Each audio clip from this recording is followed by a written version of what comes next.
Finally, ito na ang kasal natin. Gusto ko lang sabihin sa'yo, the moment pa lang nang una tayong nagkita, alam ko na sa sarili ko, you are the one. Mula sa araw na nakilala kita, nagbago takbo ng buhay ko.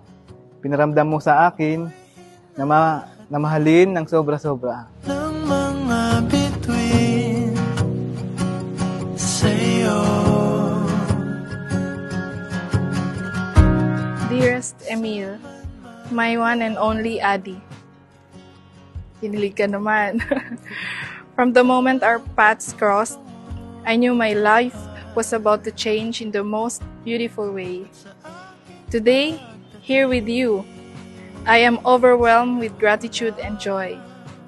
You are my best friend, my confidant, and my greatest love.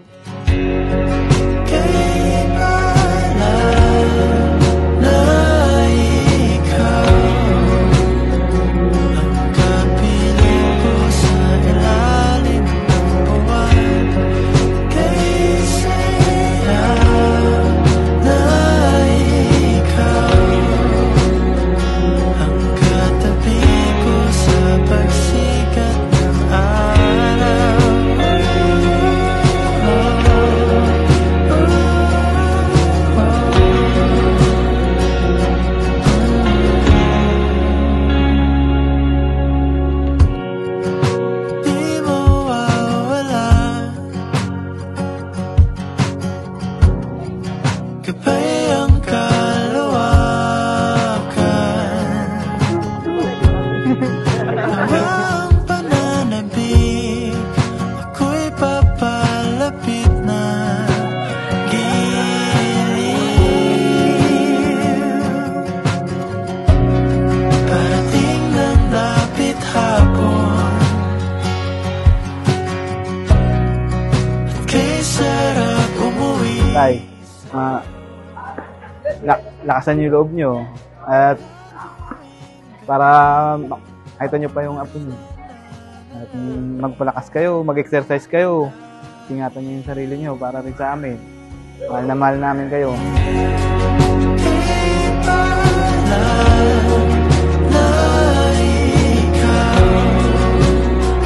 Tandaan mo, sa hirap man o ginhawa, sa lungkot at saya, hinding-hindi ko bibitawan ng iyong mga kamay.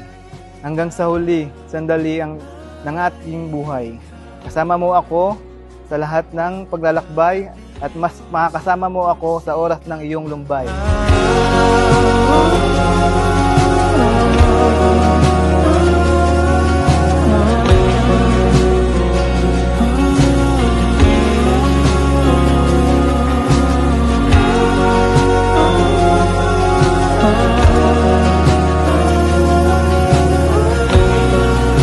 Lagi akong may toyo.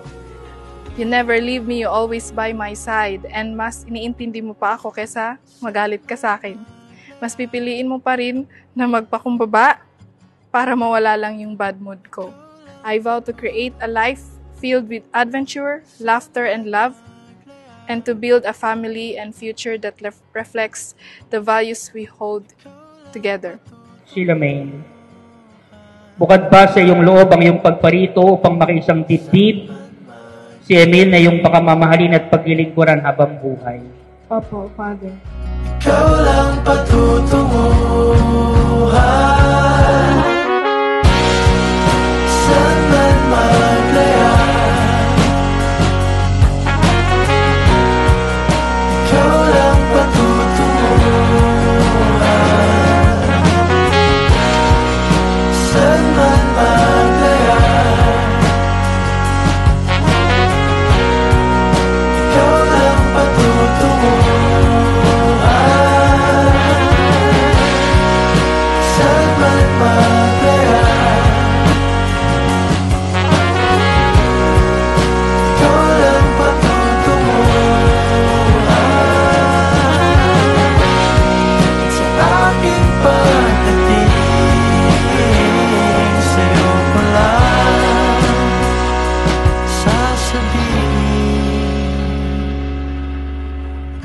Sana lang, kahit maghiwalay kayo ng pisikal, yung pag-ibig ninyo maging matibay.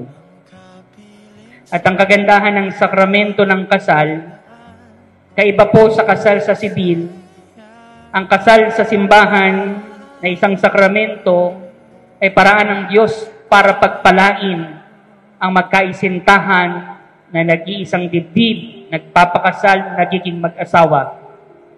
Pagpapalain kayo ng Diyos.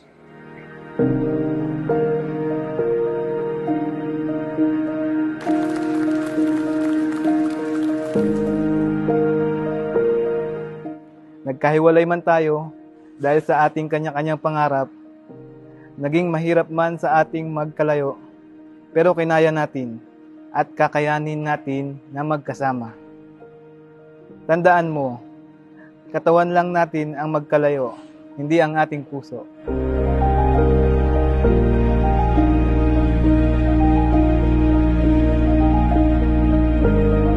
Pa, auntie, thank you kasi sinamahan niyo ako sa special day ko pa. Salamat kay naamo diri, naabot mo diri, nag-attend mo sa akong kasal pa. Ay, hilak pa ha. Kay mo, kaslo na imong anak nga babae. Auntie, salamat sa pagbiyahe mula sa Buanga del Norte. Thank you.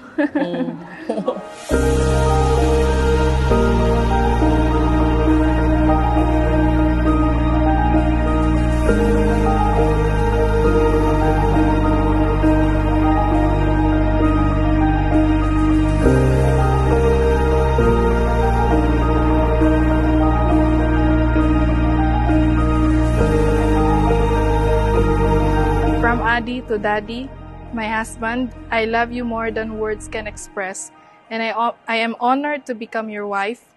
Here's to our forever. With all my love, Emil. I love you. I love you too.